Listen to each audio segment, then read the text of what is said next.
we late yesterday afternoon, evening, we talked about the self, and we talked about the self being the director, the stage manager, and the playwright of the dreams that we have. And I wanted to just say a little bit more about the concept of the self. And this quote comes from a great book that I can't remember.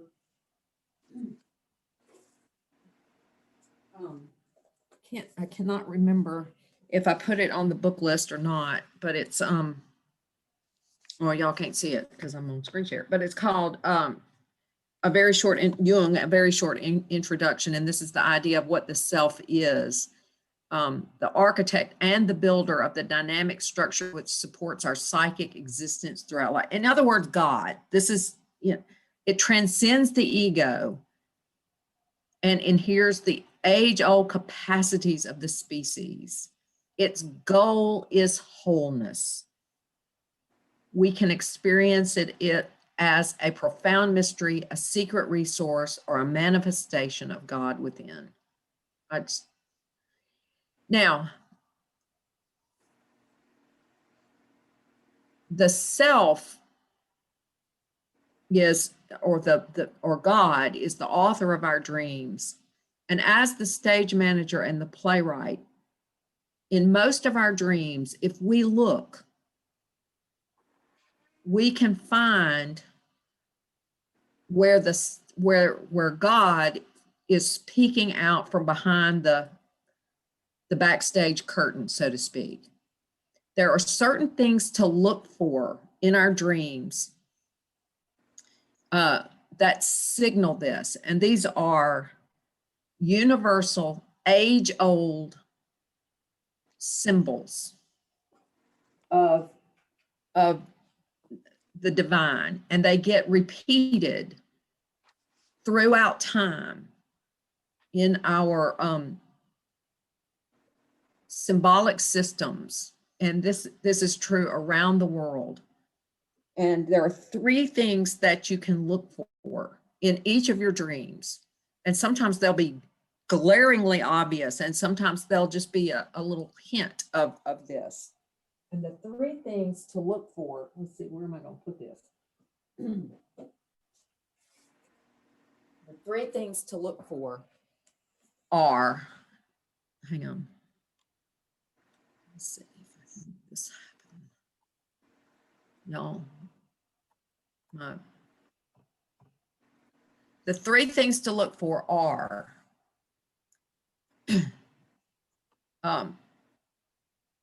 circles,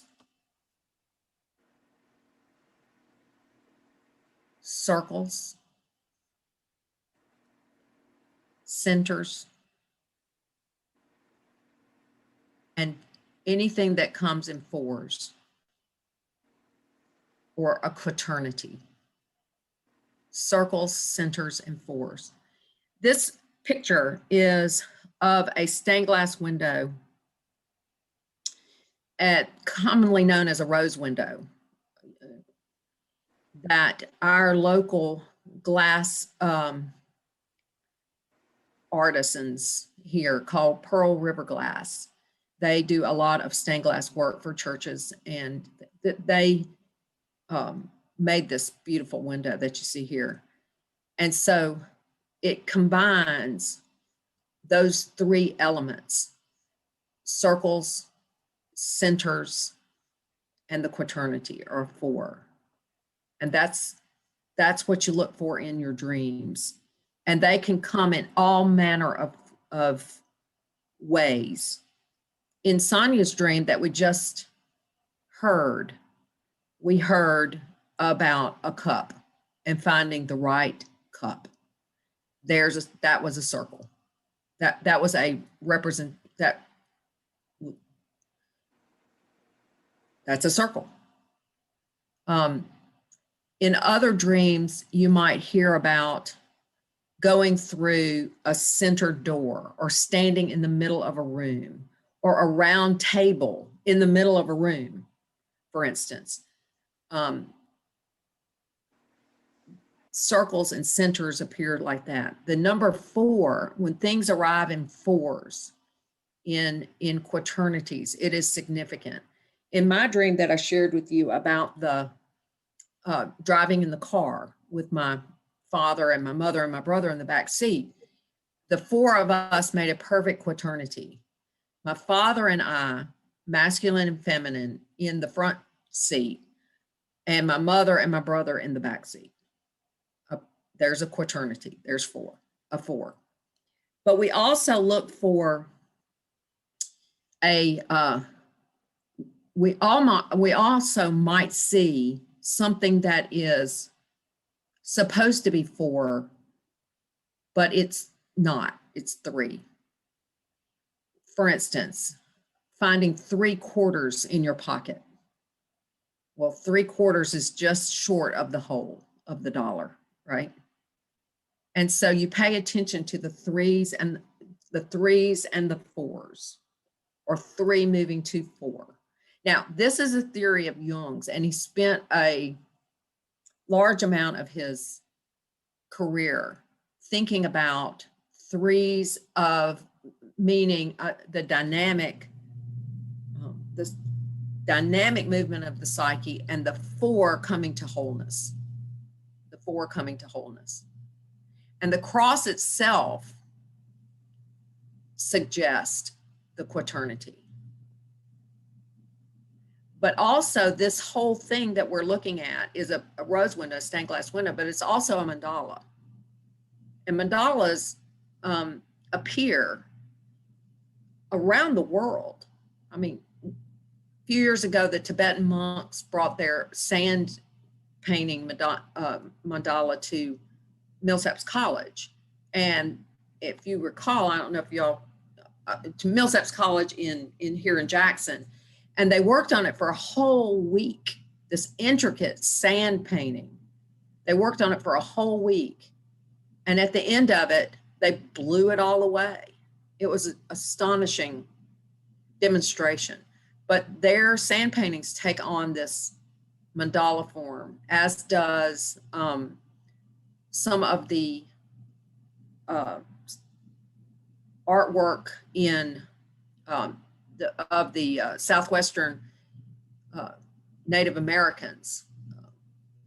Those tribes down there, you may have seen their sand work where they make these types of mandalas. In churches around the world, these rose windows, the beautiful window at Chartres and Notre Dame are mandalas, and they contain all of the elements that we're talking about. That's the labyrinth at Chartres, and the labyrinths that you may have at your own church contain this. They're circular, they have a center, and they are divided into 4s if you look at a mandala. So this repeats over and over and over again around the world in our religious symbolism. So it also repeats in our dreams. And it is kind of fun to look for and see if we can find it in our dreams. And often we can. So I did want to bring that to your attention. While we're talking about that, I did want to talk also for a moment about a few universal symbols, just a few universal symbols that can be kind of like landmarks or guideposts that you can use to get you started, not to land on as in this means that, but a way to kind of get yourself started when these appear in your dream. And one of the most important ones is water, when water appears in your dream, and how that water appears in your dream as a body of water, like a pond or a lake or a swimming pool or the ocean. Water as it appears, bodies of water as they appear, a river a running river, a muddy river, they hint at maybe presenting the unconscious itself. So what is underwater? Are you in the water? Are you near the water? What's coming out of the water? Maybe think about that in terms, as a starting point, think about that in terms of what's in the unconscious. What does it look like? What is coming out of the unconscious? It you know, it gives you a whole new thought about some of the stories about Jesus and fishing for men and choosing fishermen and telling Peter and the disciples, cast your nets on the other side and pull in these, you know, what is under unconscious, pull it into the light, pull it into consciousness. The idea of where the water meets the land as being sort of the frontier between consciousness and unconsciousness. One of the most powerful dreams that I've ever heard and worked on with a dream group member included her standing on an upper level of what seemed to be a high-rise condo or hotel at the beach, and watching from afar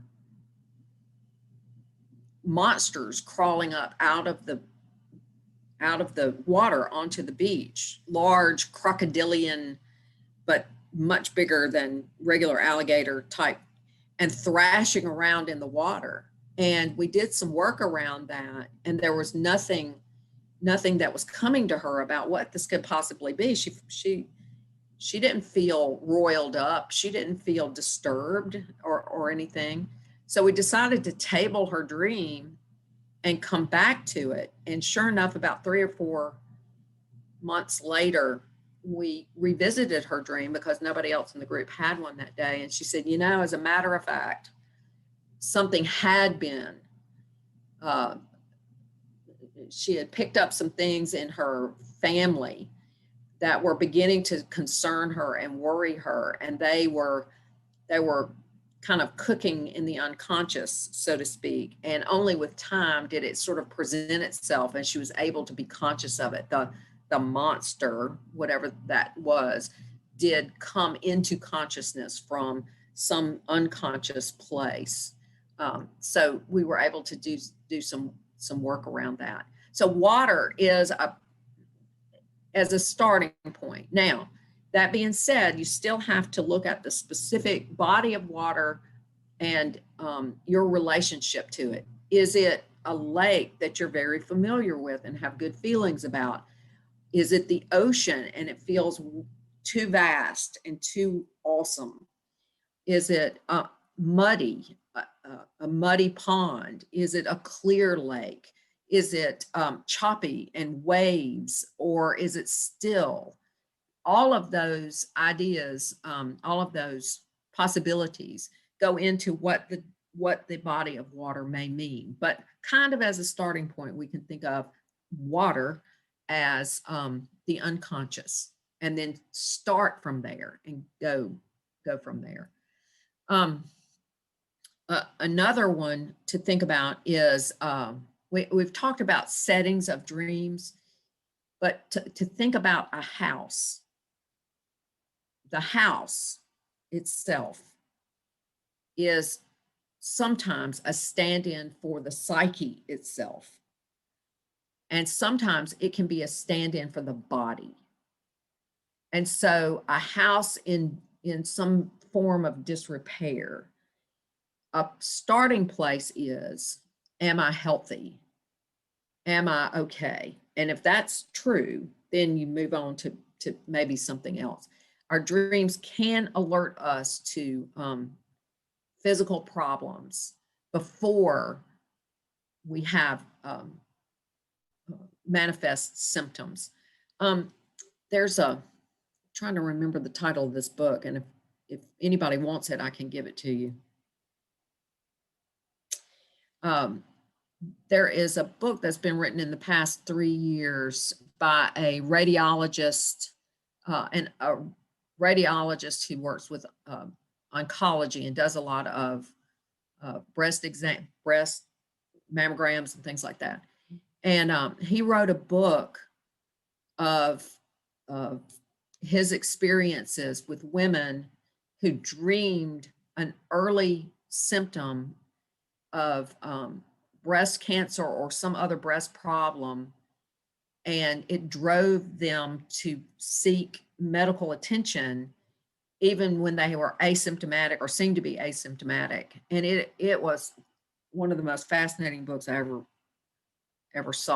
read, and to hear him give a talk about it was just simply amazing. So there's a possibility when we dream that it's a message from our bodies. So, but that sometimes is ruled out, and that can be ruled out. So we go back to thinking, okay, then what does this mean to me psychologically, emotionally, spiritually? So the house can be a stand-in for the body, or the house can be a stand-in for the psyche itself. We mentioned a little while ago thinking about children in our dreams as being forward or future oriented, and older people being representing something of the past. With children or babies being undeveloped aspects of ourselves. Again, that's just a starting point, and thinking about the babies or the children, and do we know these children? Are they our own children or our own grandchildren? Are they children we don't know? Are they well-tended children? Are they not well-tended children? These all impact what that dream may mean, but the idea of children being undeveloped aspects of ourselves is a starting point. So, so those are just a few kind of guidepost symbols that I feel fairly comfortable giving you as pretty universal. So when they show up in your dream, you can kind of start from there. The other two that I mentioned earlier was any references to death has to do with change, because something in the psyche will die, but that is always in the service of resurrection. Something in the psyche or something is going to die within us so that something new can be resurrected, something new can be born, or the idea of being something else resurrected, transformed. And so death in dreams equals change is, I could probably tattoo that on my arm. Death in dreams equals change. And so to awaken from a dream in which death is referenced, that's a starting place. What has changed? What is changing? Or what needs to change? Or maybe a both and of all of those. And the idea, of course, of intimacy in our dreams, as we talked about last night, intimacy may be a touchstone or some reference to the state of our spiritual lives.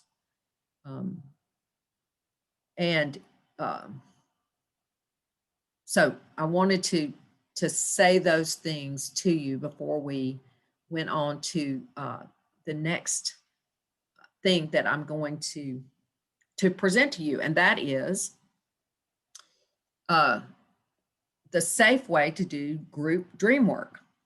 The safe way to do group dream work so that your dream group does not turn into a therapy group, and that the integrity of the dream and the dreamer is maintained at all times. This method is an inversion of the method that we just used with Sonia. With Sonia, we heard her dream And we asked Sonia, and she very bravely stepped up and did this, to associate on each of the images that came up in her dream. In group dream work, it's inverted. The dreamer will offer us a dream, and we may hear this dream once or twice or 3 times. And then we have the dream. We construct a version of that dream as the dreamer is giving it to us in their telling. We have the dream, and it's our dream. And then the dreamer excuses themselves from the process and just listens. And then the dream group, when moved to do so, can offer an insight, an idea, a question, but only from their point of view as they have dreamed the dream. And so the offering takes the form of, in my dream, I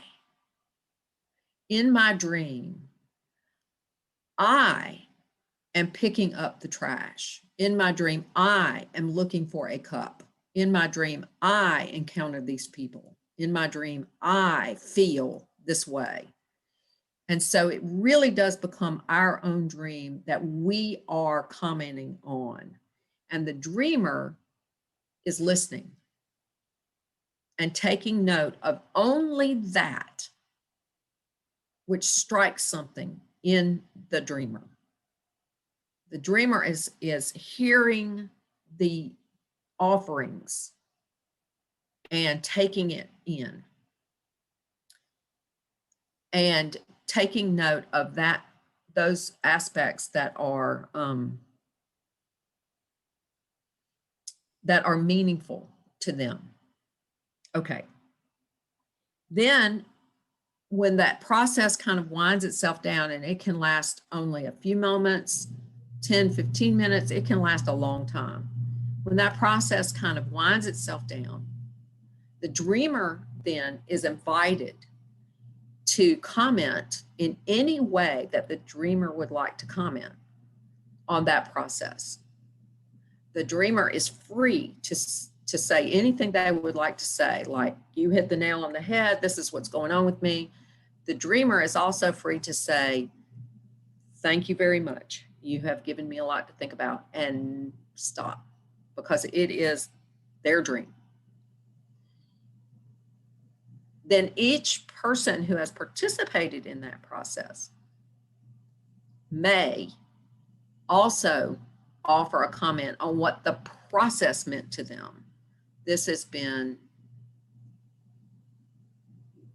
this has been very energizing for me, or this has been very troubling for me. I'm going to have to think about it, or this is really giving me some new ideas, whatever it is. And so now we've all had the dream together, and we've all done some work on the dream in a way that's even more sharing than what Sonia did a little bit earlier this morning.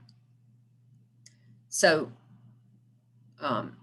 that method of dream work is what has been taught at the Hayden Institute for well over a decade now, and it is based on the work of a fellow by the name, the unlikely name of Montague Ullman. So it's kind of the Ullman method or the Hayden method of approaching dreams in a very safe way that doesn't tread on the dreamer or impose on the dreamer in any kind of way. And the dreamer does not have to say anything.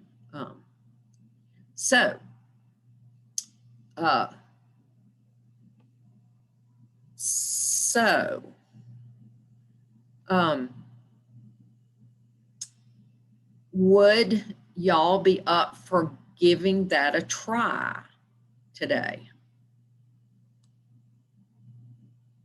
Okay. Now, there's a bunch of us. So let's think about how this might go. If we have a dreamer and we have a say a maybe a volunteer group of 6 to 8 folks for demonstration purposes only, would that work, or does everybody want to be able to chime in, and how are we going to do that? Anybody got any ideas? Karen, what if you have, like you said, 6 or 8 that are the participants with the dreamer, but the rest of us can still write our own dream. Yes. So we can kind of come alongside, Yes. even though we won't be expressing our viewpoints, but we could still experience it. Yes, that's kind of what I had in mind. I had in mind if we could have 6 to 8 volunteers and a dreamer, then we could just demonstrate the process for everybody else while you're still, like you said, you could even put it in the chat, maybe in My Dream Eye. But I think more than 6 folks kind of chiming in with each other would be a little unwieldy. So does that sound doable for everybody? Okay. All right. I think it does, Karen. And if it might help you, the ones that aren't going to chime in, if they turn their video off, then the ones that have their video on will be at the top of your screen. So that might help you locate them. Yes. Okay. All right. Now the trick is who wants to. Now I know Deirdre asked to do a dream early on. And again, this works really well. This demonstration works really well if the dream is a little bit on the shorter side than on the long side. So Deirdre, do you have a short one? Okay. Is it okay with everybody if Deirdre does her dream? She asked to do one right after Sonia did. Okay. So so if Deirdre is our dreamer, who would like to, how will we pick who's going to be participants of this? I see folks turning their cameras off. So I was about to say, why don't those who don't want to be it just turn their cameras off? Okay. You know they don't want to be. Okay. And we'll do this till lunchtime, till lunchtime. And then we'll have time to do a little bit more after lunch too. We'll do somebody else's dream after lunch. How does that sound? So, okay. So I've got Jackie and Dawn and Betty and anybody else? Am I missing anybody? Joy, I think, is there. Well, I see Joy's screensaver page, and I see Esther, Betty, and Jackie, and Dawn, and let's see. There's Joy. Joy, are you going to play Dream Group with us?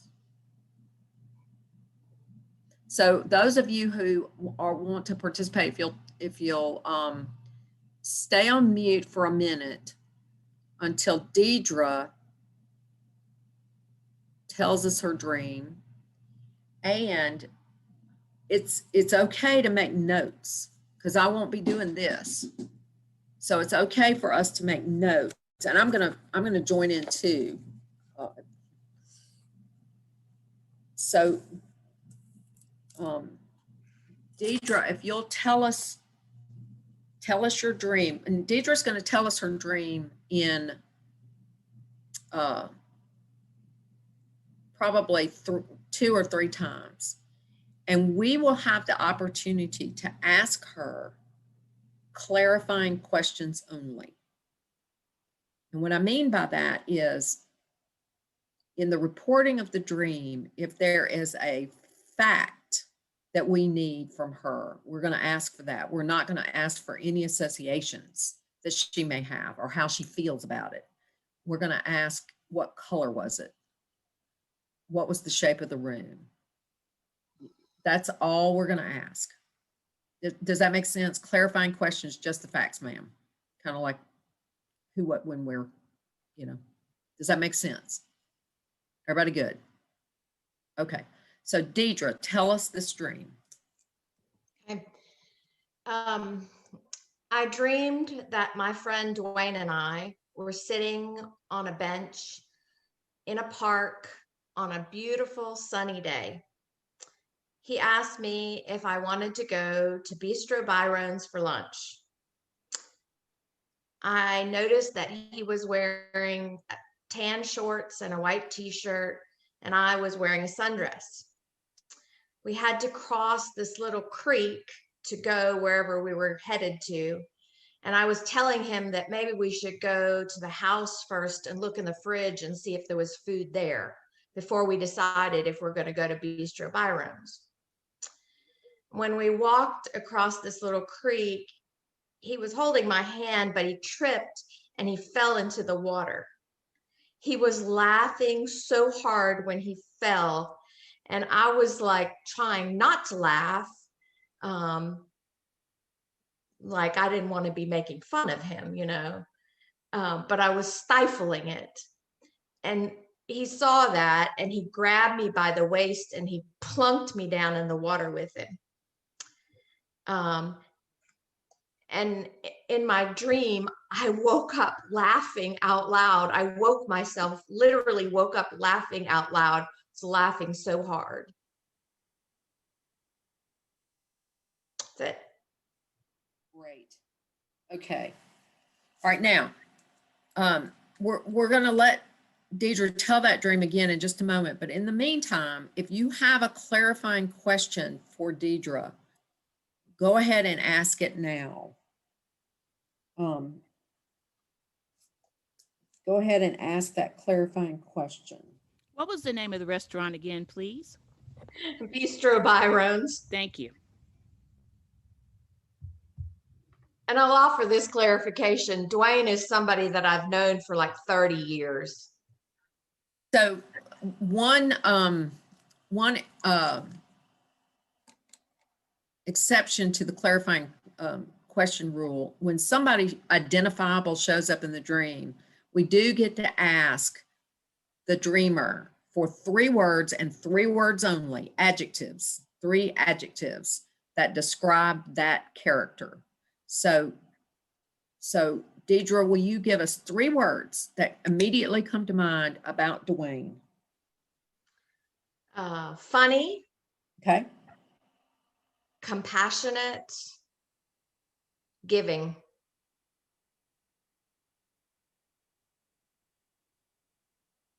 Could you describe the creek? Is it very wide? Is it very deep? Shallow, very clear. You could walk in it barefoot and you would love it on a summer day. Clear, no rocks or anything, just tiny little clear water. Ankle deep? Yeah, ankle deep. Ankle, okay. And how were you crossing the creek again? We were just going to walk through it. So, okay.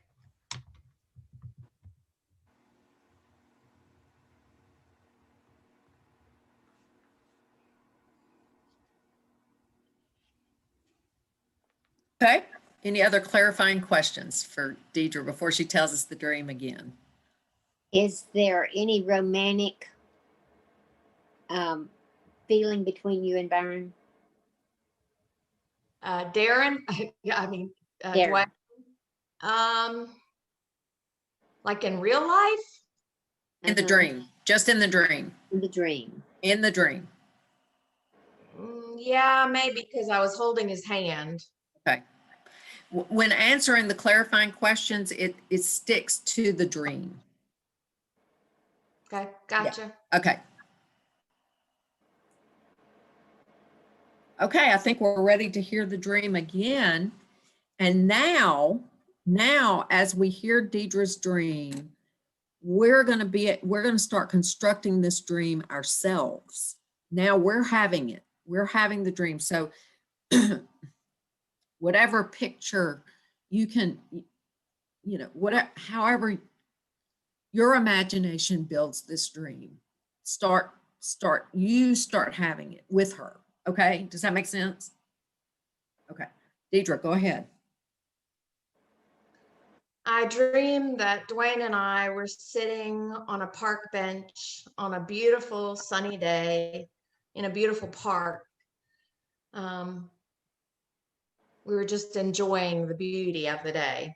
And he asked me if we should go to lunch at Bistro Byron's. So we got up and I noticed that he was wearing tan shorts and a white t-shirt, and I was wearing a summer sundress. The way we had to go, there was a little creek that we had to cross. And as we were walking, I was telling him that we should go to the house and look in the fridge and see if there was anything there for lunch before we decided if we were going to go out to Bistro Byron's. He was holding my hand as we were walking, and when we got to the creek, he tripped and he fell into the water. He landed on his butt, and he was just laughing so hard, and I was trying really hard not to laugh. I was stifling my giggles. And so he grabbed me by the waist and he plunked me down in the water with him. I woke up because I was laughing so hard.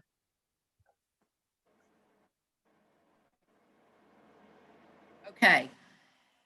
Now, do we need to hear her tell it one more time in order for us to kind of complete the process of having the dreams for ourselves? Or is everybody kind of there?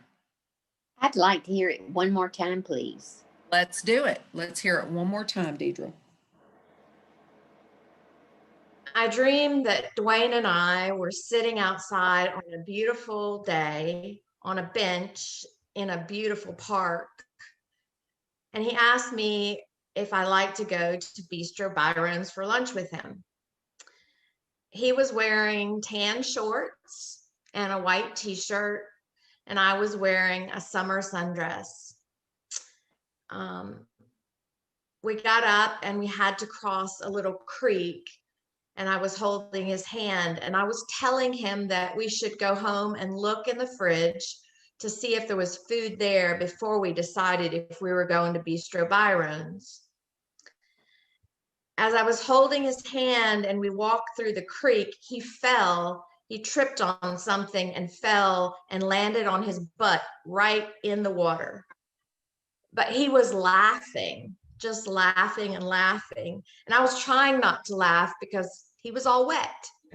And then he grabbed me by the waist and he plunked me down in the water next to him. And I started laughing out loud, and I laughed so hard that I woke myself up.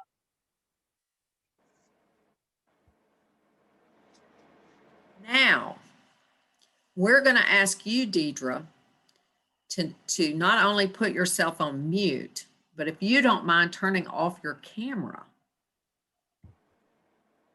And now we're going to project onto this dream, which is now ours. Deirdre has very generously shared it with us, but now it's ours. It's our dream. And we're going to speak about this dream or any insights that we may have about this dream in terms of, I had this dream. It pertains to me now. And so as we offer insights about the dream, we preface each of our statements with, in my dream, I. In my dream, I feel this. In my dream, I note that. In my dream, I have this question. In my dream, I. So it's always about, we're speaking of it from our point of view because now we have had the dream. So with that, let us sort of enter that dream again and let us offer observations or insights that we may have had in having this dream.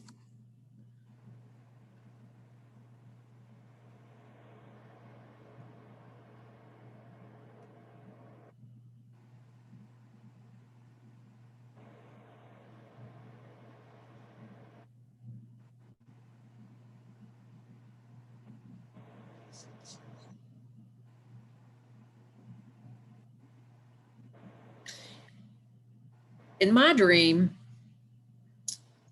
I am laughing so much.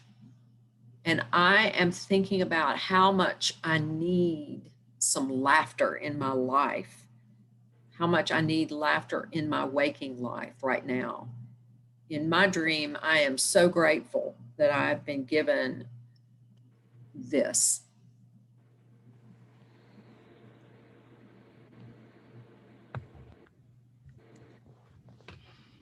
In my dream, even though I have told my friend that we can go out to lunch, I'm wondering why I offered to go home and see if there's anything to eat.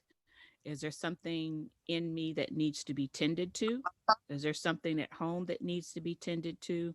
Um, that's what I think about.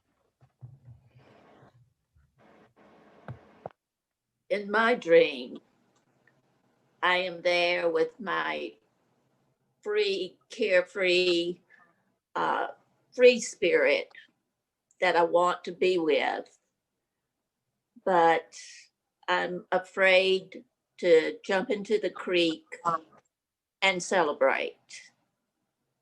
But once I'm finally forced into it or pushed into it, I'm very happy and feel complete.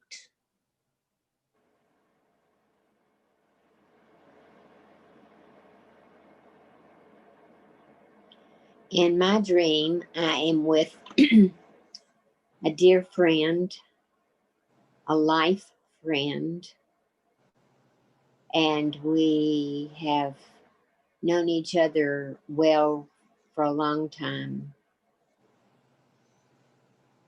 But he invites me to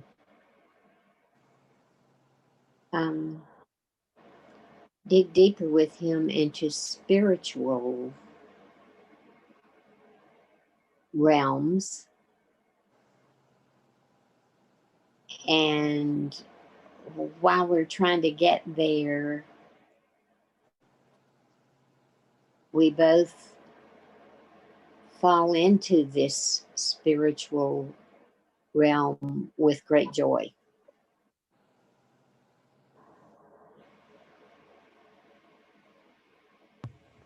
In my dream, I see Dwayne as my masculine self, the funny, compassionate, giving part of me that wants to joyfully go out into the water. And I'm a little hesitant. I'm practical. We could go back and get foods. We wouldn't have to cross this water. But in my dream, that masculine part of me immerses me in the water with great joy.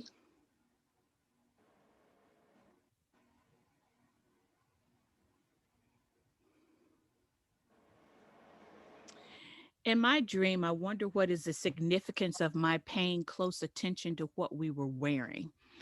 Is there some part of me that I am paying close attention to, or something that I need to pay more attention to?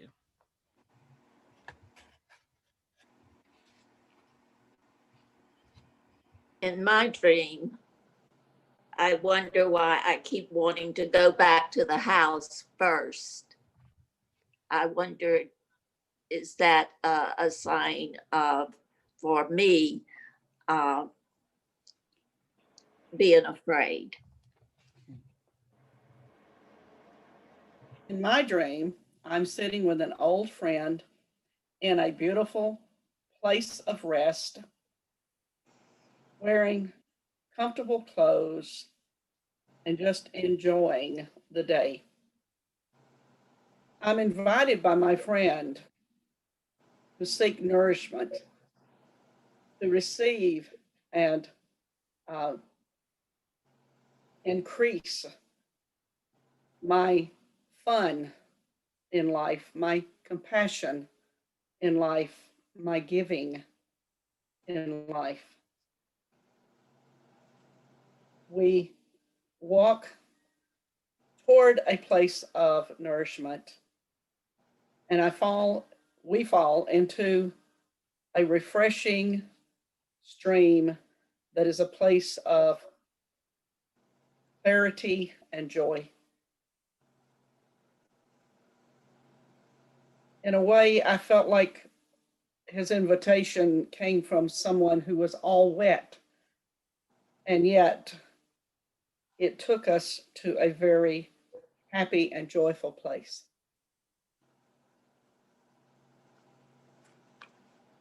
In my dream, the park represents paradise. It's beautiful, garden, sun, perfect. And I have a fear of leaving paradise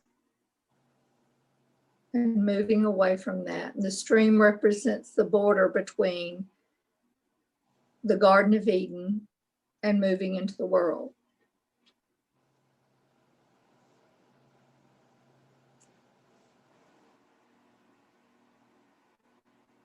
My dream, I am struck by where to find nourishment, where to find food, where to find nourishment. Do I go out to eat, or do I go in my house or home? Do I go inward or outward, or both somehow to get some kind of nourishment? That seems to be a tension in my dream, where to go to get nourished, to an inner place or an outer place.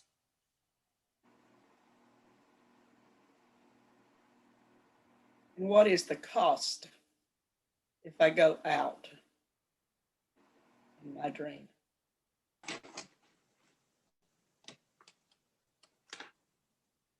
In my dream, I question myself of why am I afraid to get in the water?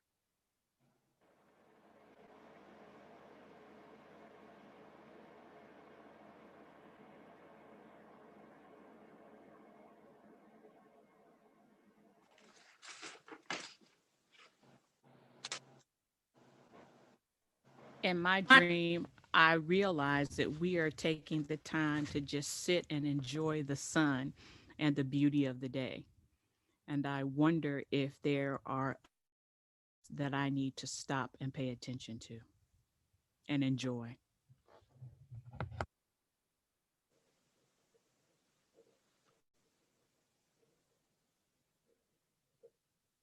In my dream, there's a feeling of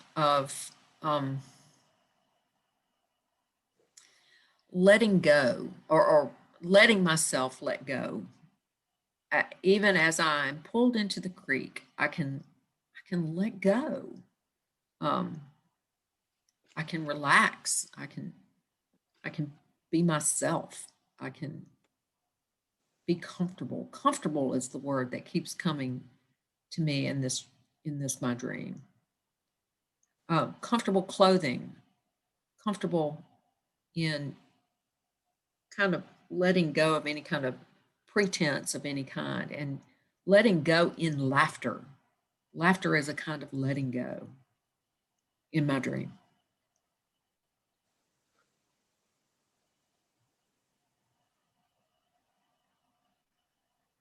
In my dream, I'm seeing now my old friend as a trusted friend, as a person who could be God. God, a place where, and a person with whom I can be totally at rest, comfortable, and know that I am safe, that I will be given those things that I need, nourishment, that even my thirst represented by the stream can be quenched, I can be refreshed. But that friend is also inviting me to develop maybe some things in my life that he represents. funny, compassionate, giving person that he is. Maybe sometimes I'm all wet and don't allow myself to be free and joyful and just let it go. As we might have said earlier, let it all hang out. I think that's my invitation in my dream. In my dream, though I'm comfortable now, there's still lots more to enjoy and to be joyful about.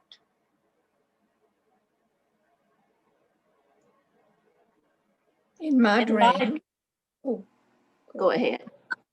in my dream, I'm dressed as the typical Southern woman on a beautiful day in the park.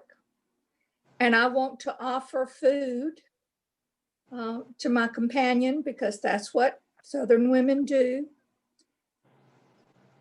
But my masculine side pulls me into something I wouldn't have done, of immersing myself in the creek and laughing about it.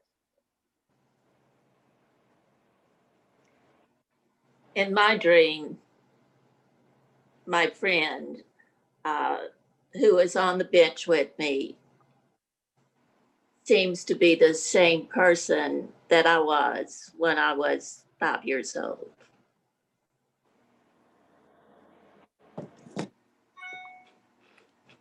My dream, ending up laughing in the water, is as a result of a happy accident. What could have gone a completely different way ends up being a fortuitous event. My friend, my animus aspect, tripped and fell, accidentally fell into the water, and it turned out wonderfully well. So happy fault, happy accident. And that, for some reason, that has energy for me in my dream. The creek itself, with its clear, refreshing water, also has an echo of baptism in it for me. Just an echo of baptism for me.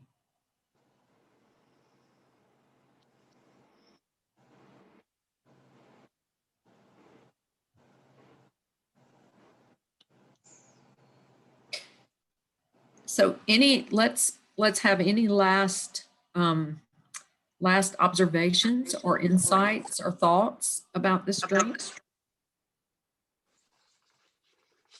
In my dream, it may be hinting to me of the idea of communion, of nourishment, of water. And I thought about that before you said baptism.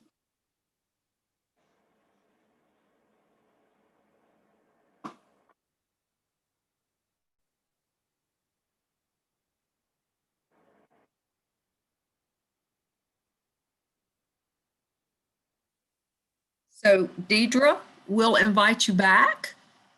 Do you mind coming back to us and unmuting yourself? And you are free to say anything or nothing about what you heard. If y'all could have seen me when my picture was gone, my head was just going, all those explosions happening. I feel like I'm on holy ground. That's what I feel like. Wow. It was just, y'all are so, I mean, wow. That's what I was talking about. God speaking through others. That's just so freaking cool. It's just, wow. Okay. I'm going to try not to go too long.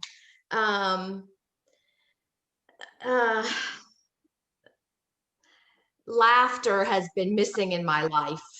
And at Christmas, somebody gave me a book about laughter, and but I dreamed this dream some time ago. It was, it's not a real recent dream. I've had a lot of grief. I do congregational care, and I've dealt with all the death of COVID and people I just love. And I serve in my home church, and I serve with the homeless and the poor. And I don't do a lot of laughing. I do a lot of crying. So, Karen said that about laughing, and it's like, wow, yeah, that's it. A free spirit and afraid to celebrate. That was joy. I feel complete when I'm forced into that. I love that too. I think I have this free spirit, but it's been kind of trapped for a while, for lots of different reasons. But, the need for joy in my life, and being invited, Dawn said, being invited to dive deeper into spiritual realms, because when I fall into it, it feels like the right place. And that is so true. COVID has done weird things to the preaching schedule at our church, and I haven't preached as much. And I feel like even that is, when I preach, it invites me to this really deep place of prayer and contemplation that when I'm not allowed to do that, and not that I can't have that, but it's just part of where God's called me. So the idea of food too, being Holy Communion and baptism, those are the two sacraments in the United Methodist Church. Matter of fact, what grounds our church is we believe we feed people spiritually and physically. So this idea of food coming in there, and y'all recognizing that, and even the waters of baptism, I had pulled that out myself when I was, writing some things about my, I guess the one thing that kind of, that didn't resonate, and I always want to listen to that too. I think your name is Joy. She said my friend was the same person I was at 5 years old. That was, my childhood was really, really terrible. I wish I had a lovely 5-year-old childhood, but I don't. But maybe that part of that, what spoke to me, is that I long for that. I long for a joyful childhood, a place of, utter trust and acceptance and all those things. So I think even when somebody says something that rubs against you, maybe you should listen to that. I feel that way in my faith journey anyway, that when something bugs the heck out of me, God's probably trying to make a point or show me something or whatever. Let's see what else. I love that idea of my friend being God, and God being that safe place where I'm given everything that I need.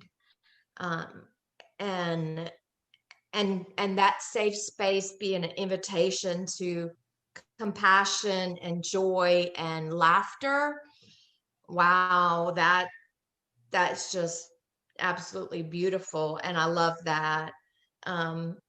If y'all knew my friend Dwayne, he brings that into my life anyway.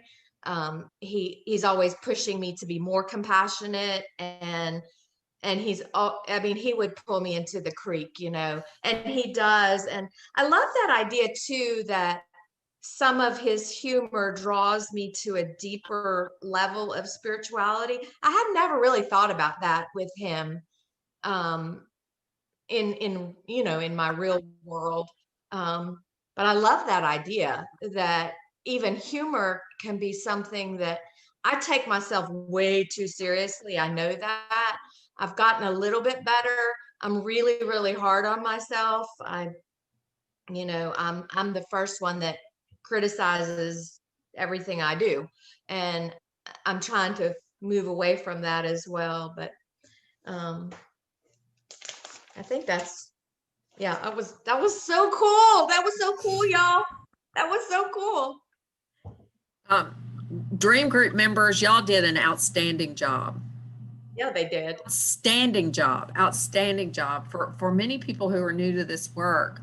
And some of you may have done it this way before, but many people who are new to this work find it very difficult to claim the dream for themselves and speak out of their own.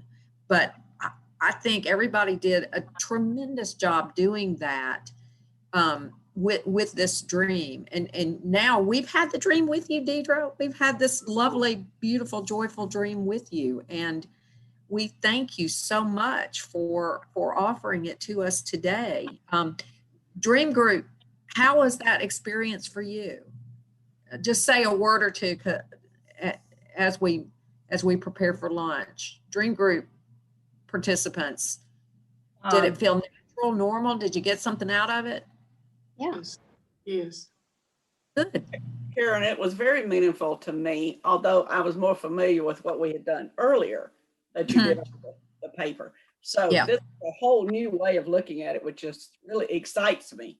Oh, good, good. I've not done the group thing before, so this is fun. Yeah. Yes. And I'd say one more thing. Yeah. In my experience, I've learned in my inner work that we all have a 5-year-old inside us. Mm-hmm. Fantastic. So the only thing that remains is to ask Deirdre how she might honor this dream. Laugh. Seek joy. Deirdre.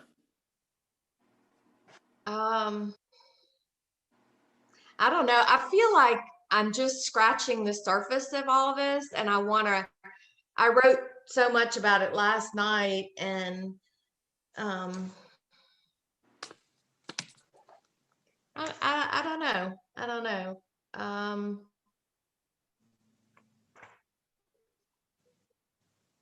I mean, I'd love to laugh more. I'd love to find places of rest,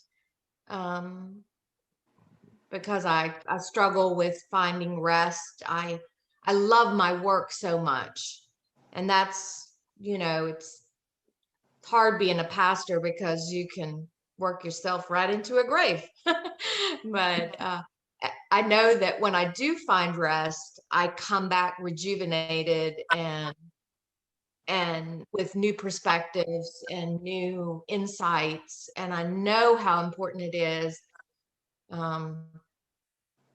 But it is in the doing that I struggle. But I have tried a little bit. I'm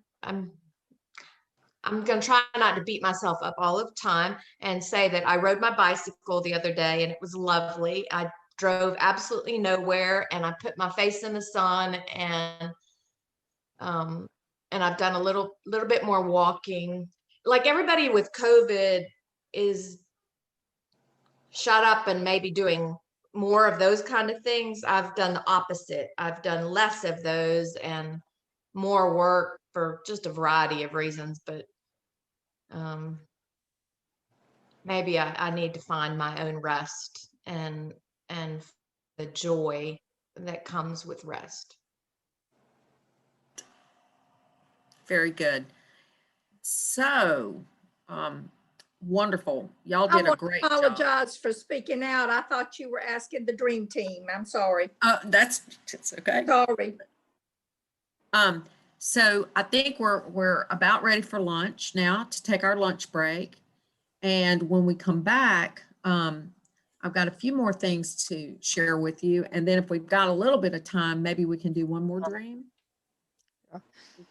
Just some reminders. Some reminders going into lunch. We will have communion at the end of the day.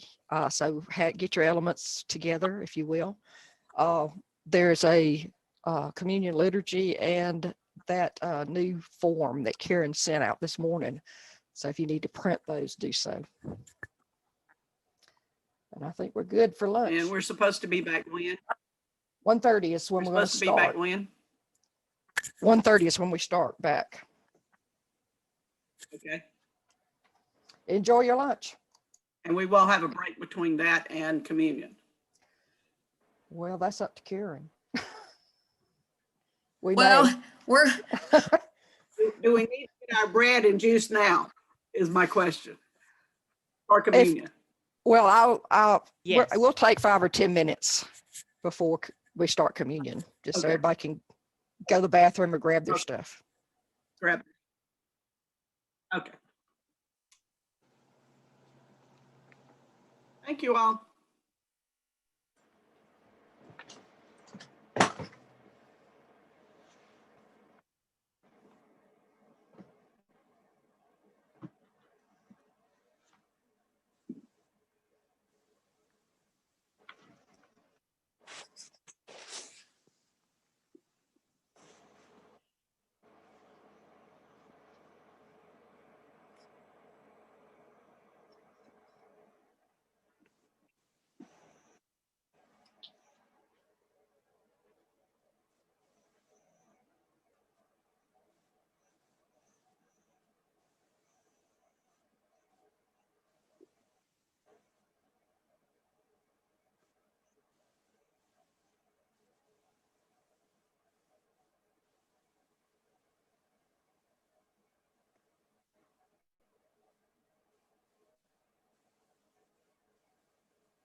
okay.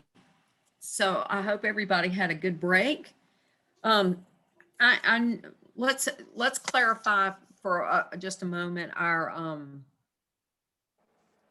timing. Elizabeth, communion will complete our time together. Is that correct? That's correct. Okay. And so we've got the Zoom meeting set up to end at 3:30. Yes. So backing up with communion, how much time do you need? I don't know what a normal communion lasts. You know, if we have 20 minutes, it'd probably be enough. 15, 20 minutes. 15 or 20 minutes. Okay. Okay. I just wanted to be respectful of that time. I just got a call from Shirley and her computer just went black and it is plugged in. It's a laptop. She's plugged it in. I told her what they told me one time. I said, just hold that start button, count to about 20 and hold it. And she said that worked and it came back on. So she's going back into her email. So Elizabeth, you'll let her in. Oh yeah, when it She pops should up. be coming in pretty soon. Yeah, if it pops up, I'll click on it. Okay. Okay. So, so I wanted to take a few moments to once again share with you all some ideas about how to approach dreams, not only for yourself, but if somebody brings you a dream in spiritual direction. And so I've got some suggestions here about how to respond to people, the kind of questions that you can start asking people. And then once you ask the questions, let them talk, you know. And that's very similar, I think, to what you already do in spiritual direction. To provide a container to ask important questions, and then to give the space for that to be explored. And so here are some suggestions. These are suggestions of how to ask questions, these open-ended questions that might, you know, get people to thinking about it, to go maybe a step deeper or a step deeper.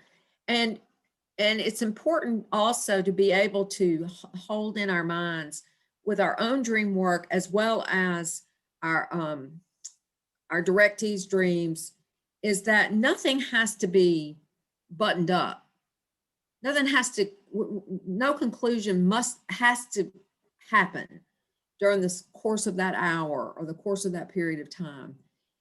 It is often enough just to have some starting point to think about what message this dream has come to, and to give it air, to give it space. And, you know, when in doubt, and there are times when we throw our hands up and say, I have no idea what this dream is about, and nothing is ringing for me. That's okay. You'll get another dream. God won't give up. You'll get another dream.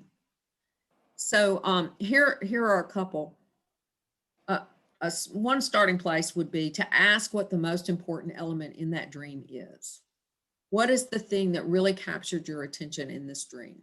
What is the object, the person, the action that really caught your attention, that has led you to even speak this dream and to tell me this dream? So and what does it mean to you? What does that thing, what does that action mean to you? And where is that in your waking life? That is a follow-up question.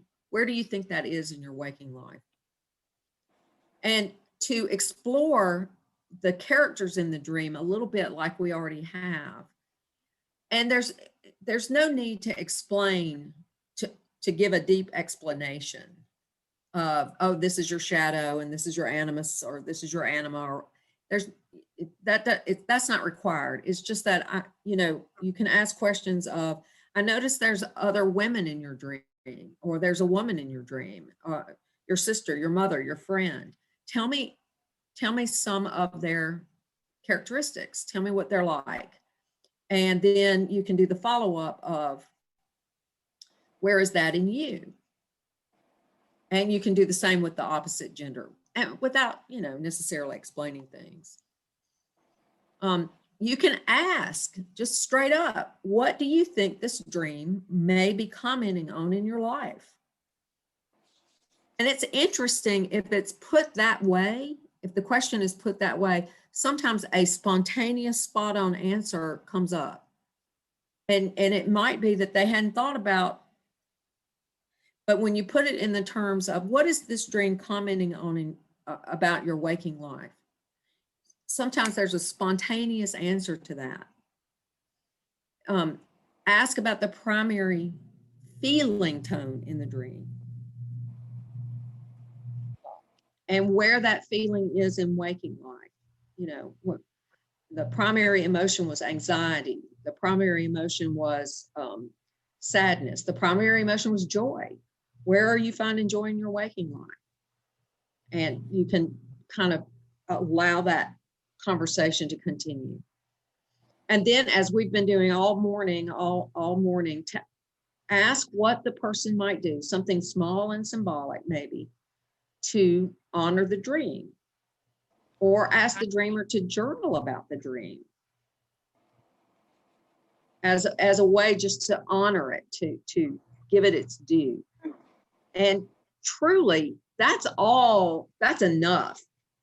If you make your way through those questions in a spiritual direction session about a dream, chances are the dreamer will have something to take away with them. And that means you don't have to be any kind of expert or don't have to explain anything. Just these are some suggested questions that you can give to the dreamer to kind of get them working on it themselves. So sometimes we have nightmares. Sometimes our directees have nightmares, our clients have nightmares, and what to do with those nightmares. So nightmares come to do what it is they actually do. They come to wake us up. In other words, they come to make us conscious of something. You know, my Nazi dream certainly woke me up and made me conscious of something. And so the first approach to our dream is, what is it that I need to become conscious of? Okay. And so you can ask all the same questions that we just went through about a nightmare. But sometimes there's such strong feeling in the nightmare, or resistance to the nightmare, or fear. But we can ask, we can kind of go in through the side door by asking, imagine if somebody else dreamed that. What might it mean? I know that sounds kind of simple, but it is astonishing sometimes the answers that you get when you phrase it that way, when you take it one step out of the personal, so to speak, and allow the person to imagine, well, if somebody else dreamed that dream, it might mean X, Y, and Z. And that would get them started. That would get them started. The next thing to suggest is, and this is something that we, I think I mentioned this, that we sometimes suggest to folks that are having post-traumatic stress dreams,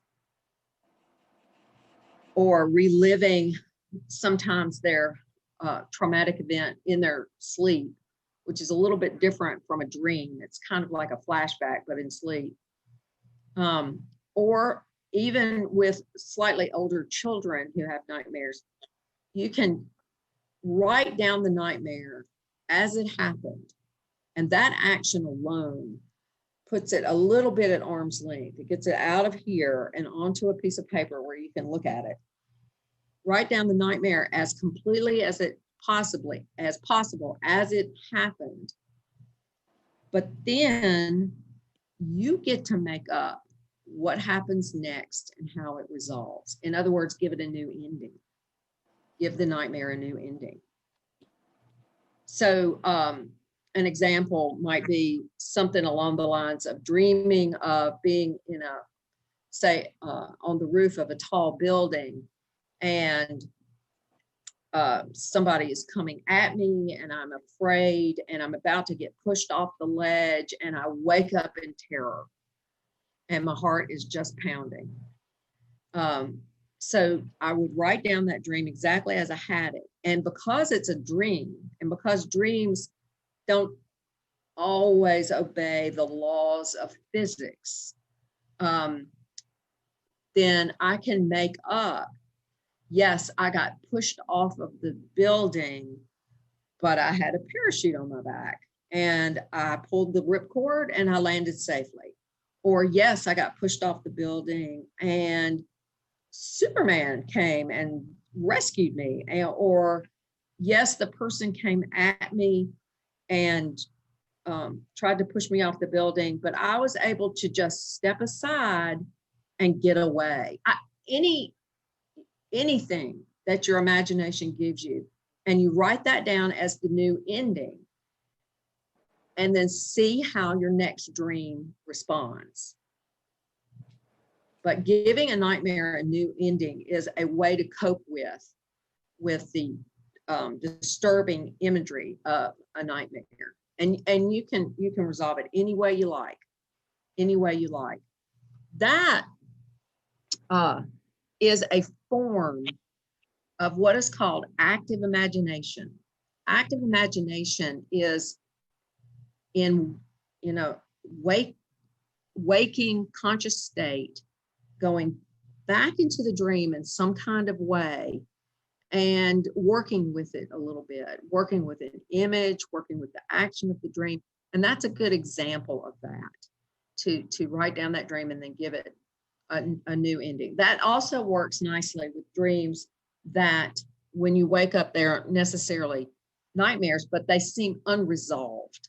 They just stop and you don't know what happened next. Well, what might have happened next? Go ahead and write that down. What that does is it establishes a conversation between ego and the unconscious. It goes back and forth. The dream says something, and then in waking life, we say something back to it. And then we get another dream. And then we can say something back to that. And so now there's a relationship. Now we're in relationship with that deeper part of ourselves. It's a conversation going two ways. And that gets really rich, and it can really yield some treasure. We've got a few questions.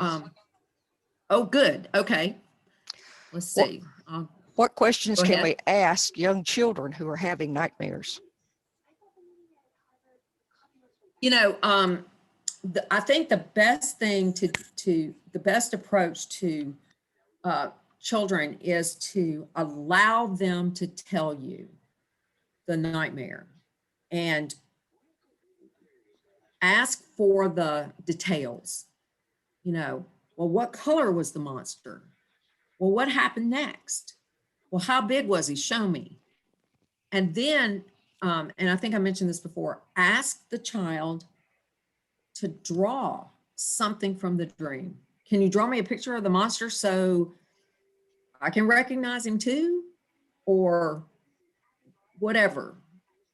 And as I mentioned, the nightmares are often accompany developmental leaps. And by the way, there's a distinction between nightmares and what are called night terrors. Nightmares are usually where the child or the person can remember the content of of what happened in the dream, in the nightmare. Night terrors, and y'all, I don't recall my own son ever having one of these. But I've heard about them. Night terrors are when a child will wake up screaming and you go check on the child to see what is wrong, and they cannot tell you. They have no memory of what it is. They have no sense of what was happening. There is shocked as you are to be awakened by their own screaming. And that's a little bit different. One theory, and it's a theory, folks, don't take this one to the bank. One theory is that a nightmare comes to wake us up. A night terror comes to wake up the household, to bring to attention something going, some underlying anxiety or tension that's going on in the household. The child doesn't have to know the content. The child just has to wake everybody up, make everybody conscious that there's something going on in the household. Now that's a theory. I'm not saying that maybe so, but okay. Another question, Elizabeth? Next question. What if the dream is one that shows a loved one's death, a true nightmare? Okay. All right. So let's think about that in terms of not what, let's think about that terms, not literally. Again, not literally, but symbolically. And when we dream of a loved one or a loved one's death, it might be a comment on the way I'm thinking about that loved one, that an attitude I'm holding that needs to die.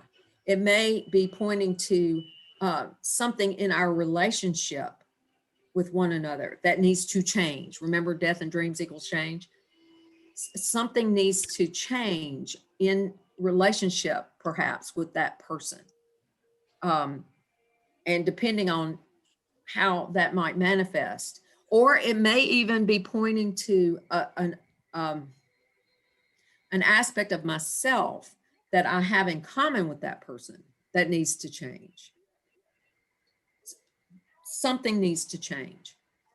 In very, very, very, very infrequent instances, it might signal that there is a physical problem and that it is something that might be warning us of an impending death. But that is so rare, y'all. It is so rare. So think about it in the first terms that I described first. What is it about the way I'm thinking about this person, that I'm treating this person, my relationship with this person, that may need to die, that may need to change, and kind of take it from there. Can I share something about death?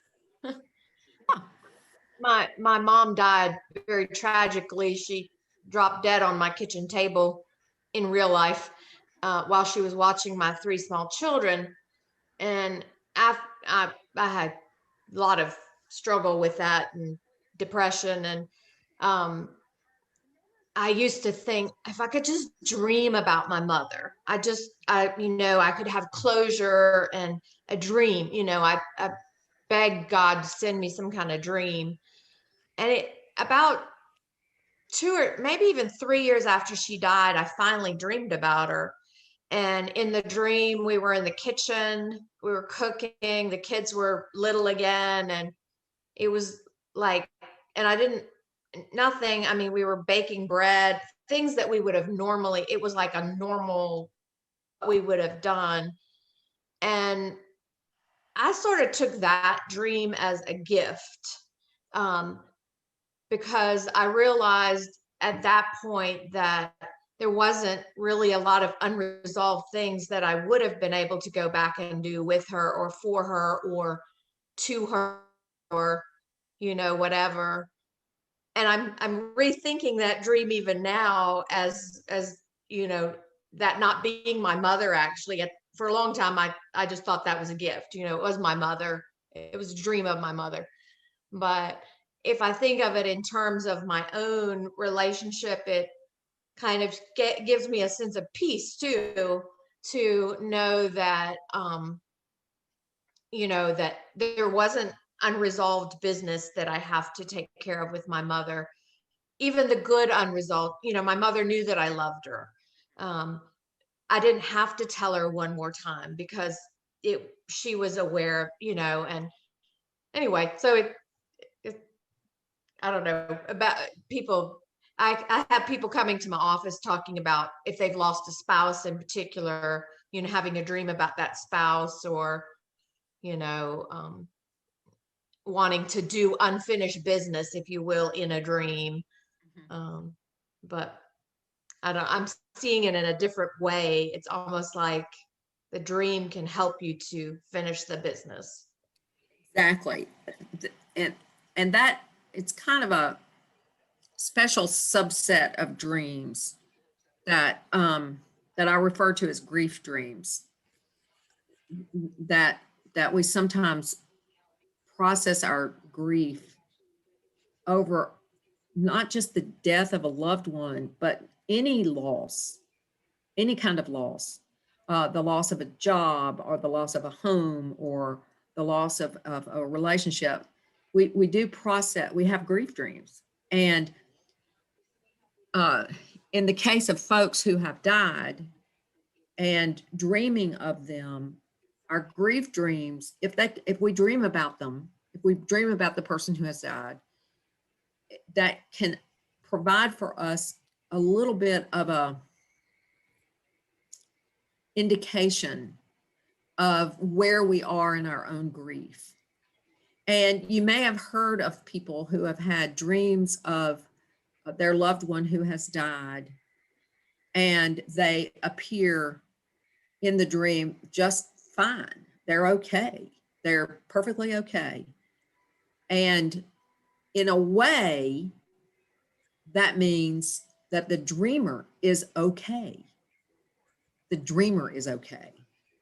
And that the part of that person that we love so much has now been fully integrated into who we are, and they live in us now.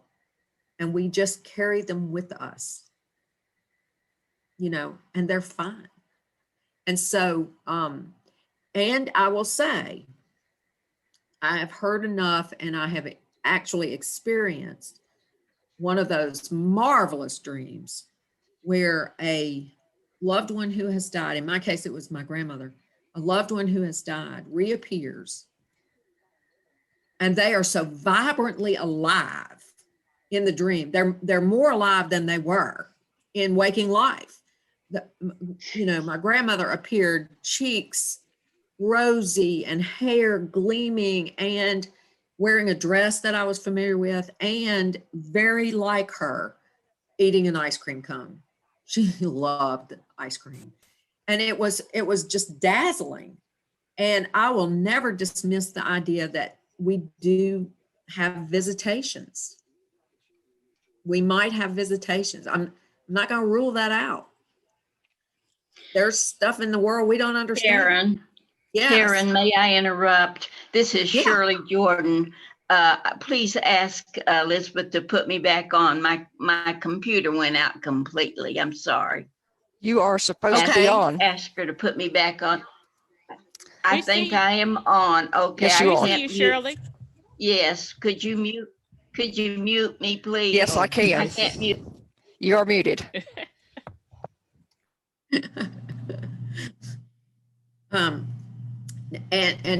to that point, there is a book on the book list that I have sent to y'all that is especially about grief dreams. And so if you are, as a pastor, as a spiritual director, if you are dealing with a lot of folks who are grieving, and in the wake of the time of COVID, we're going to all be dealing with grief.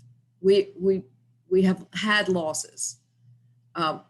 And so the book Grief Dreams by Ray and Price is one that I recommend. Grief Dreams. It's all about how grief shows itself and works itself through in our dreams. Okay, was there another question, Elizabeth?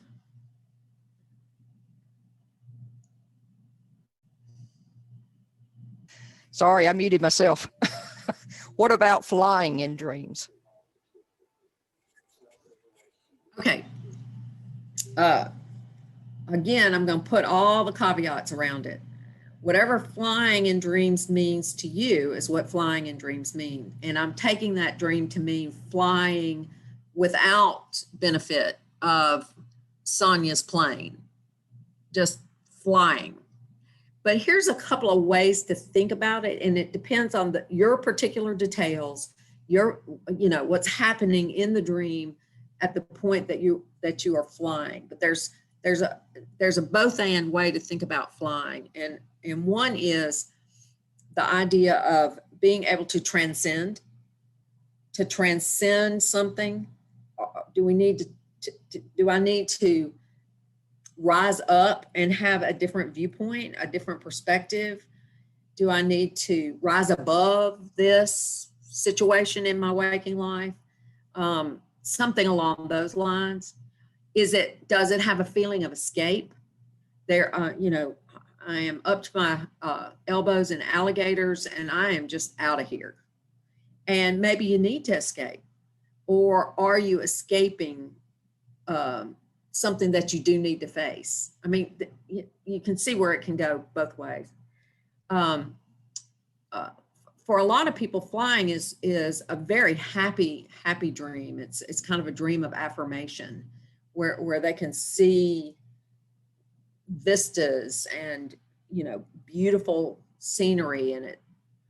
But on the other hand, if there's danger involved, if there's something that's provoking anxiety, pay attention to that. I once heard a dream in which a person was flying, but they weren't running into power lines, but there were power lines that they had to avoid. And so they were flying above and underneath the power lines like this. And there was some fear about it, some anxiety about it. How am I going to manage this? So that's a completely different kind of dream. And what we figured out is that the power lines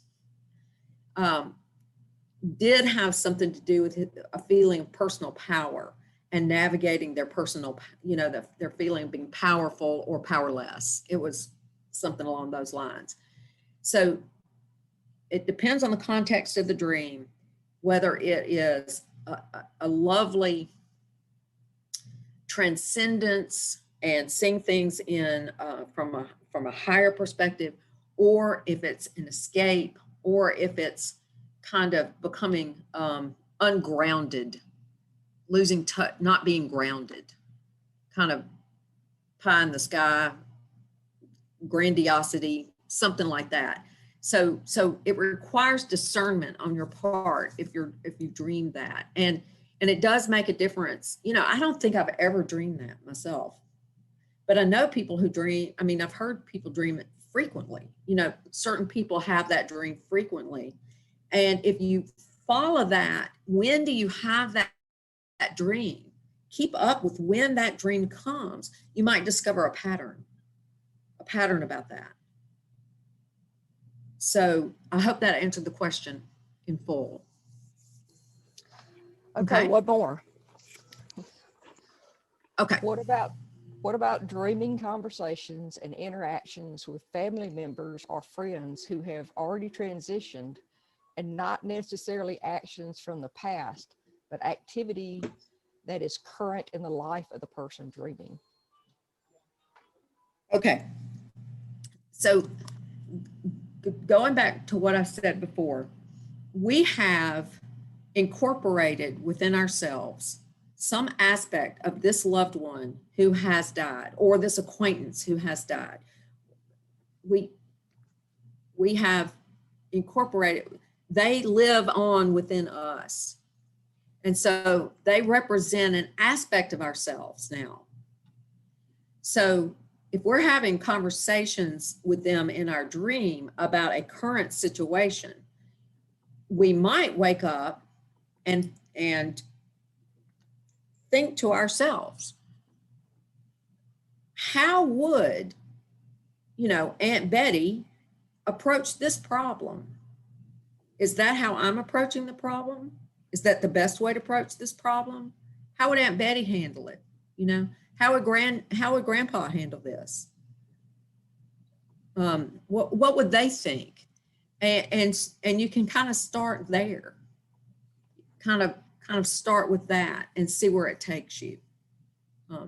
You know, Grandpa would have been very level-headed about it. He would have been very rational about this. Am I being rational about this? Do I need to be more rational about it? Aunt Betty would have been very optimistic, and she would have said it's all going to work out, and she would have, you know, been very comforting about that. Is that what I need to hear for myself right now? That's how I would approach something like that.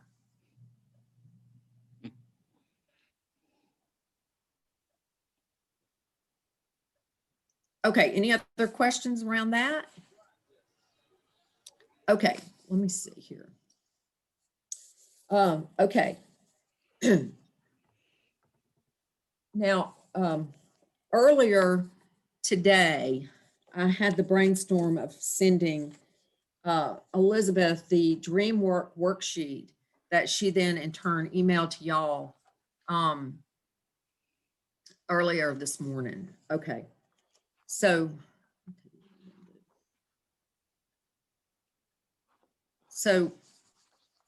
I wanted to call your attention to this because this is a really good cheat sheet to work on dreams.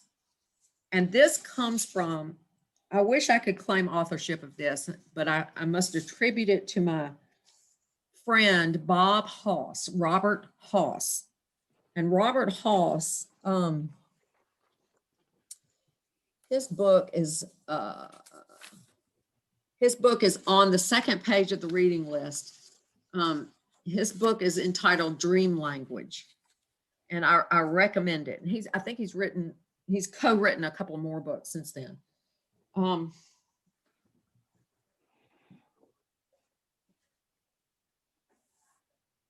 I have Bob's book right here. I don't know, y'all can't see it. Anyway, so Bob is a really interesting man. Bob lives in Arizona, and he looks like any retiree that you would find on a golf course in Arizona. He is, he is of retirement age. He's got beautiful silver hair. He's a nice looking man. You know, he wears golf shirts and khaki pants and, he's a kind of a hail fellow, well-met kind of guy, kind of extroverted, friendly person. He was literally a rocket scientist. He was an engineer with NASA, and he worked on the space program. He was a rocket scientist. And he left that work to become a therapist. But not just a therapist, he became what's known as a Gestalt therapist. And that's a special type of therapy that informed what he's done for these worksheets. Anyway, I think Bob must be independently wealthy because Bob does tons of work in the International Association for the Study of Dreams, for the Hayden Institute, for dream work in general, and he makes no money at this. He is so generous and so lovely. He's such a lovely man. He came up with this worksheet, and within the worksheet, he has put something that he came up with called the 6 magic questions. The 6 magic questions. And this is a little bit out of his Gestalt therapy training. Gestalt therapy is famous for the empty chair technique, where you ask a client, for instance, to look at an empty chair and pretend like mother is sitting there and tell her whatever it is that you need her to know.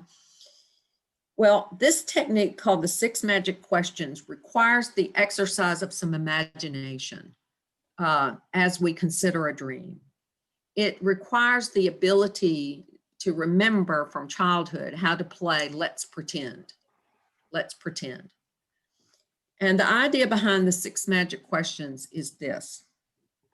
If we're stumped by a character or an image in the dream, we can pretend that we are that character or that image. And we can answer these questions from the point of view of the character or the image. So we have to remember how to play Let's Pretend. Let's pretend that I am a tall, athletic, Black basketball player. And then answer the questions as if I am that from Sonia's dream, for instance. And so the 6 magic questions are listed here on the worksheet in step 4. And the 6 magic questions are, who are you? What is your purpose? What do you like about being that? What do you dislike about being that? What do you fear the most as that thing? What do you desire the most as that? So I'd like to give you a brief example of how the 6 magic questions work, and it's just brilliant. So in a presentation Bob Haas gave, he gave this example for the 6 magic questions. A man had the following dream. In his dream, he is standing in a sweet potato field. And all around his ankles are the sweet potato vines, all covering the ground. And in a couple of places, he can actually see a sweet potato or 2 above ground. So he knows he's in a sweet potato field. And a little ways off in the sweet potato field, he sees a barbed wire fence. And on the other side of the barbed wire fence, he sees his boss at work. He sees his boss standing in the sweet potato field on the other side of the barbed wire fence. That was the dream. It was one of those dreams with no action, just a picture. Just a picture. And so he decided to use the 6 magic questions from the point of view of a sweet potato. He decided to be a sweet potato. So he answered the 6 magic questions as a sweet potato. And the last question, what do you desire the most, was the key question for that particular dream. And his answer was a spontaneous one without thought. The first thing he said when asked, and what do you, and sweet potato, what do you desire the most? And the answer was, butter me up and I'll be fine. And with that answer, a big grin broke out on his face because now he understood what the dream was about. The boss that he saw on the other side of the barbed wire fence was a woman and a slightly younger than himself. This was a new boss. The first time he ever had to answer to someone younger, the first time he had ever had to answer to a woman. And he was really, really, really struggling with this adjustment. Heretofore in his career, the women that surrounded him were ancillary. They were assistants or, you know, something. They were not. And so he was in his career used to having women buttering him up. And now he was in a position where he had to answer to a female boss and he had to butter her up. And he realized how resentful he was about this. And it as represented by the barbed wire fence, he said, the barbed wire fence, that it's really prickly between us because I don't, you know, he said he wasn't. So he realized he had to make some adjustment in how he approached his job, how to, how to think about this. And the dream brought that to his attention. So the 6 magic questions, if you can get into the spirit of them a little bit, if you can use your imagination, if you can answer the questions and go with the first thing that comes out, go with the first thing that occurs to you. Don't worry about being right or wrong. It's your dream. It's your dream. So, any questions about the 6 magic questions?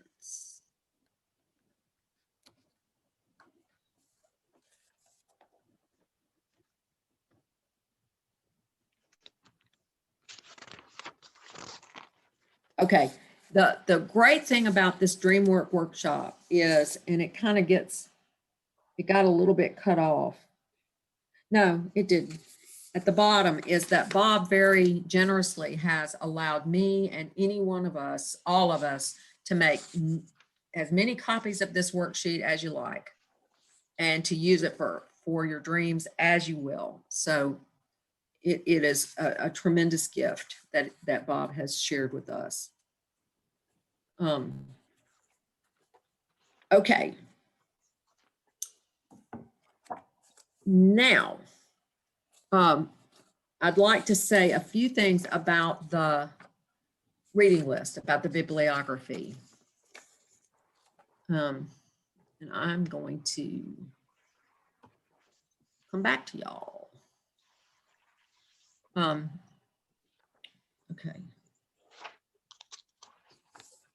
So this bibliography that I've shared with you, I wanted to say a few words about and answer any questions about these books. And I have sort of ranked them in order of where I would point newcomers to this work first, especially newcomers who are in faith communities.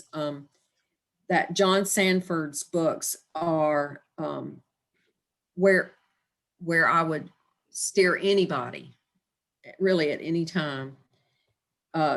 Dreams, God's Forgotten Language is a treasure. The other treasure, well, they're all good, but the other treasure is The Kingdom Within. My own spiritual direction all those years ago with my priest, he put these books in my hands all those years ago. And The Kingdom Within, the book, The Kingdom Within, probably saved my faith. Yeah, I'll go that far. Yeah, I'll say that. The Kingdom Within, just, it saved me. So I highly, highly, highly recommend John Sanford.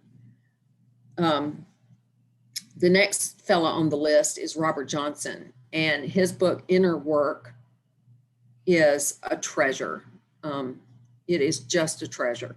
So I highly recommend Robert Johnson. All those other books under his name, We, He, She, Ecstasy, Owning Your Own Shadow, Femininity Lost and Regained, these are small books. They are so well written, so concise, so easily apprehended. I recommend every single one of them. The book about owning your own shadow is just a standard. We've talked about shadow work some in our time together. And I will reiterate that until we start dealing with our own shadow material, we cannot heal ourselves, our communities, or this country. The shadow is loose. Yeah. And we are not owning it, and we got to, but we have to start with ourselves. It's just so easy to point to other people and say, if those people would just act right, we really do have to do our own shadow work. in order to move us all towards healing. And so his book, Owning Your Own Shadow, is a real treasure. The next author is Natural Spirituality. Joyce Rockwood Hudson is a brilliant woman. She is an Episcopal laywoman. I can't say enough about Joyce. She's fantastic. And I found her book, Natural Spirituality, which she only updated. She wrote it quite a couple of decades ago, and then she offered an updated edition in the past couple of years. And she has a fascinating theory on the Myers-Briggs and the stages of life that has really meant a lot to me. And she has incorporated it in this new edition of Natural Spirituality. It is a wonderful resource if you want to start a dream group in your own faith community, in your own church. I would say that John Sanford's book, Dreams, God's Forgotten Language, and Natural Spirituality would be the go-tos. For anybody who is interested in being in your dream group, that might be the prerequisite reading for that, for joining a dream group.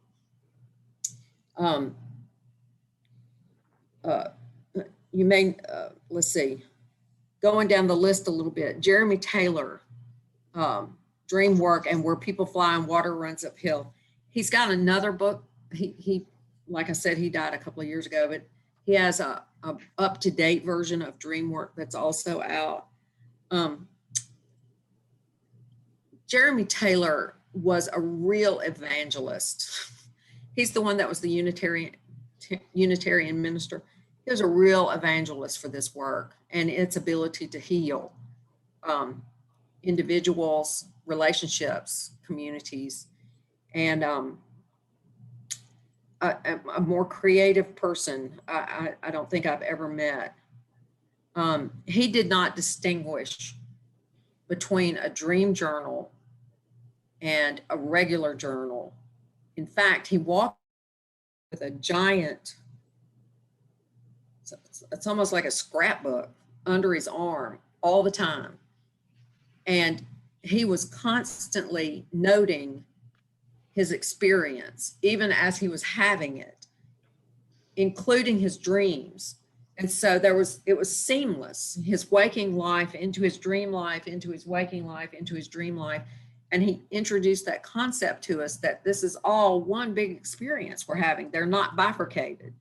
That's interesting to think about.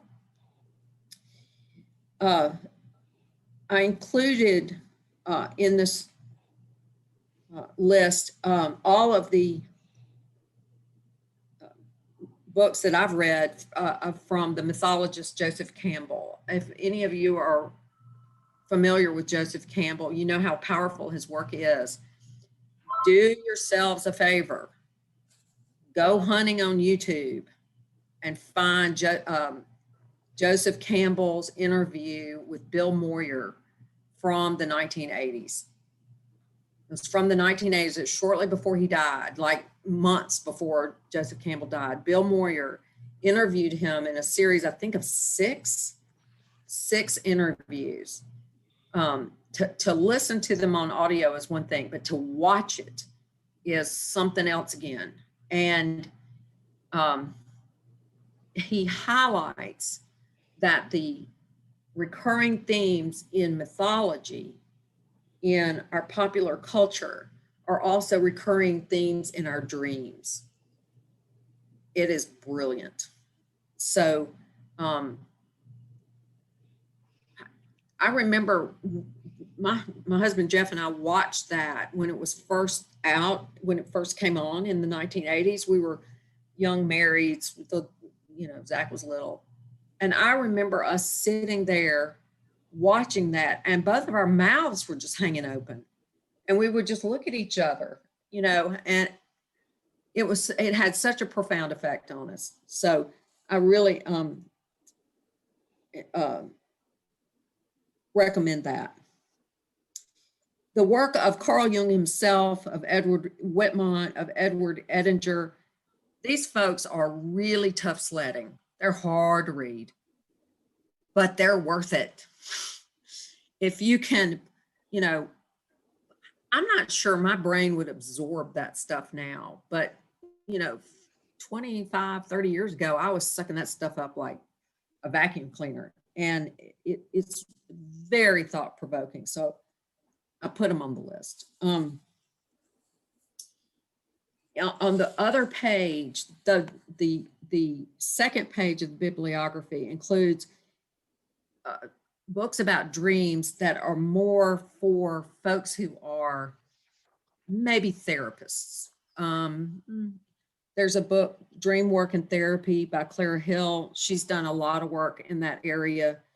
I included cognitive therapy and dreams because one of those authors is at the University of Southern Mississippi, so props to him. Deirdre Barrett wrote The Committee of Sleep, which is a collection of anecdotes of how creative people were able to take dream images and solve problems, write music, write novels, paint pictures, make movies. It is a really interesting collection of instances where dreams help change the world. Did y'all know that Paul McCartney dreamed the song Yesterday? He dreamed it, and he woke up and he quickly figured out a way to get it down. And it didn't have words, it was just the tune. He dreamed it. And I saw him in an interview recently where he said he was convinced that he must have heard that somewhere because it came to him in his sleep. So he thought, oh, I must have heard that somewhere. And he wrote it, and he kind of put it out there, and he was halfway afraid that somebody would approach the Beatles and say, hey, you stole my music. No, it really was original, and it came to him in a dream. Dreaming Beyond Death is a fascinating book. It is a collection of stories, of anecdotes from people who are in hospice and the dreams that they have as they approach death. It's very, very interesting. There is a hospice, and I think it's in Buffalo, New York, where they have adopted, and the attending physician of this hospice gave a TED talk, and you can probably find it, about this, where as a policy, they have adopted asking their hospice patients who are communicative if they have dreamed, if they're experiencing dreams, if they're experiencing visions. And they are noting this. They are giving that its due. And the dreams that are people are having prior to death, it is some rich, rich work. So if you are serving people, for instance, in hospice settings, if you know people who are dying, it's okay to ask them if they're having dreams, and be ready, because boy, they are very, very powerful. I did list for you also the International Association for the Study of Dreams and the Hayden Institute website addresses in case you were interested in following up with any of those folks. There are more and more and more and more and more books available that are really good. I've got a whole nightstand stacked up with them. But these are great places to begin. They are tried and true. They have held their value over time, and I still recommend them. Also included on the first page were the reference books of Dictionary of Symbols, the Illustrated Encyclopedia of Traditional Symbols, and the Dictionary of Christian Lore and Legend.